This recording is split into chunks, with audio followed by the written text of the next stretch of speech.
অসমৰ পৰিস্থিতি কি ভয়ানক হৈ পৰিছে তাৰ উদাহৰণটো হ'ল মঙলদৈৰ অস্ত্ৰ প্ৰশিক্ষণৰ ঘটনা। ইমান দিন আমি অসমৰ মুখ্যমন্ত্ৰীৰ মুখত মাদ্ৰাছাত অস্ত্ৰৰ প্ৰশিক্ষণ লোৱাৰ কথা শুনি আছিলোঁ। তেওঁলোকে কৈ আছিলে, চৰকাৰী পক্ষই প্ৰচাৰ কৰি আছিলে যে মছজিদত অস্ত্ৰৰ প্ৰশিক্ষণ লৈ আছে, মুছলমান মৌলবাদীবিলাকে অস্ত্ৰৰ প্ৰশিক্ষণ লৈ থাকে বুলি কয়। কিন্তু এতিয়া হিন্দু মৌলবাদীবিলাকে কেনেকৈ বিদ্যালয়ৰ কেম্পাছৰ ভিতৰত অপেনলি অস্ত্ৰৰ প্ৰশিক্ষণ লৈ আছে, এই কথাটো মঙলদৈৰ ঘটনাই অতি স্পষ্টকৈ আমাক আঙুলি টুৱাই দেখুৱাই দিলে।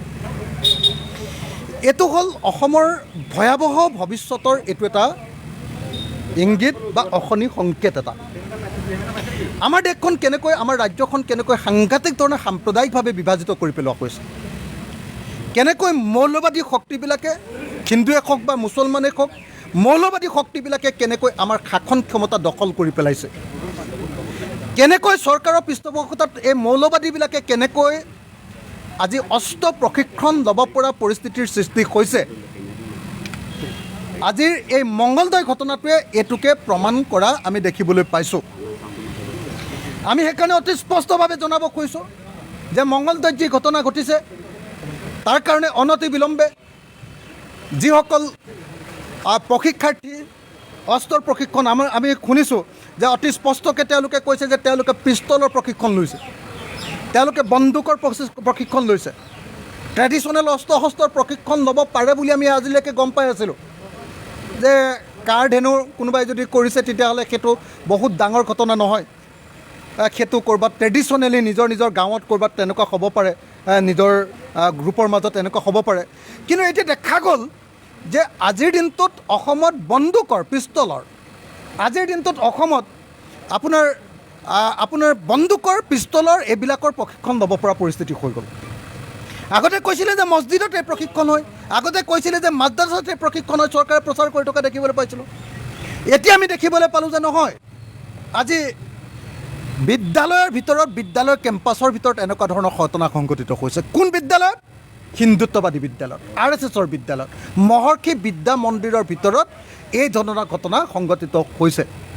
তাৰমানে চৰকাৰৰ এই ঘটনাটোৱে প্ৰচাৰ পৰা চৰকাৰে যিহেতু কৈ থাকে যে মুছলমান মৌলবাদীবিলাকে অস্ত্ৰ শস্ত্ৰ প্ৰশিক্ষণ লৈ আছে, তাৰমানে হিন্দু মৌলবাদীবিলাকেও এতিয়া অস্ত্ৰ শস্ত্ৰৰ প্ৰশিক্ষণ লৈ আছে।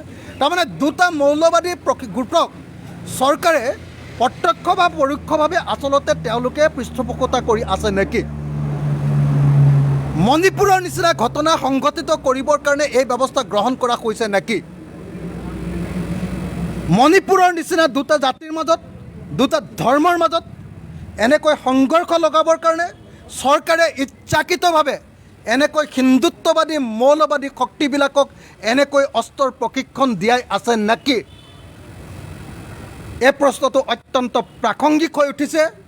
আৰু এই প্ৰশ্নটো প্ৰাসংগিক হৈ উঠাৰ পাছত আমাৰ প্ৰথম প্ৰশ্নটোৱে আহিলে যে যি সময়ত অসমত ছ'চিয়েল মিডিয়াত, ফেচবুকত এটা বক্তব্য দিয়াৰ কাৰণে মানুহক গ্ৰেপ্তাৰ কৰা হয়, যি সময়ত কবিতা এটা লেখাৰ কাৰণে মানুহক গ্ৰেপ্তাৰ কৰা হয়, যি সময়ত এটা সাধাৰণ কথা কোৱাৰ কাৰণে মানুহক গ্ৰেপ্তাৰ কৰা হয়, যি সময়ত মানুহক কথাই প্ৰতি গ্ৰেপ্তাৰ কৰা হয়, আৰু আমি দেখিছোঁ যে ডেগাৰ এখন দেখুৱাইও এনকাউণ্টাৰ কৰা হয়, মানুহক অভিযুক্ত মাতে এনকাউণ্টাৰ কৰি দিয়া হয়, সেই সময়ত একাংশ হিন্দুত্ববাদী মৌলবাদী শক্তিক এনেকৈ চৰকাৰৰ পৃষ্ঠপোষকতাত বিদ্যালয়ৰ চৌহদৰ ভিতৰত এনেকৈ অস্ত্ৰৰ প্ৰশিক্ষণ, তাকো বন্দুক আৰু বাৰুদৰ, তাকো পিষ্টল আৰু বন্দুকৰ প্ৰশিক্ষণ ল'বলৈ অনুমতি প্ৰদান কৰা হৈছে।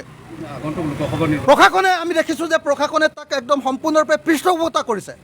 কাৰণ SP-ক যেতিয়া সুধিছে তেতিয়া SP-য়ে কৈছে যে তেওঁ সেই সম্পৰ্কে অৱগত নহয়। তাৰমানে SP-ৰ অনুমতি সাপেক্ষে, SP-ৰ মৌন সন্মতি সাপেক্ষে, পুলিচৰ মৌন অনুমতি সাপেক্ষে এই ঘটনা সংঘটিত কৰা হৈছে। গতিকে অসমৰ গৃহমন্ত্ৰীক আমি দাবী উত্থাপন কৰিছোঁ যে অতি সোনকালে অসমৰ গৃহমন্ত্ৰী তথা মুখ্যমন্ত্ৰীয়ে DGP আৰু SP-ৰ ওপৰত ব্যৱস্থা গ্ৰহণ কৰিব লাগে, 1 নম্বৰ।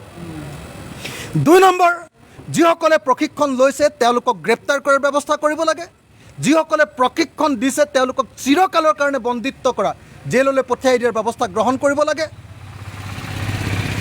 আৰু লগতে যিখন বিদ্যালয়ত, যি মহৰ্ষি বিদ্যালয়ত, যি হিন্দুত্ববাদী মৌলবাদী বিদ্যালয়ত এই অস্ত্ৰৰ প্ৰশিক্ষণ দিয়া কৈছে, সেই বিদ্যালয়ক নিষিদ্ধ কৰাৰ, সেই বিদ্যালয় বন্ধ কৰি দিয়াৰ ব্যৱস্থা গ্ৰহণ কৰিব লাগে।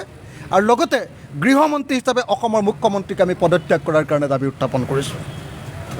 আজি আমি দেখিছোঁ যে মণিপুৰত যেনেকৈ সাম্প্ৰদায়িক সংঘৰ্ষ লগোৱাৰ সময়ত আমি দেখিছিলোঁ যে অসমৰ মুখ্যমন্ত্ৰীজন আৰু বিজেপিৰ মুখপাত্ৰই, কেন্দ্ৰীয় মুখপাত্ৰই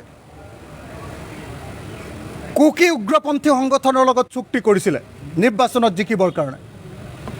আজি নিৰ্বাচনৰ কাৰণেই আজি এনেকৈ হিন্দুত্ববাদী শক্তিবিলাকক এনেকৈ অস্ত্ৰৰ প্ৰশিক্ষণ দি থকা কৈছে নেকি?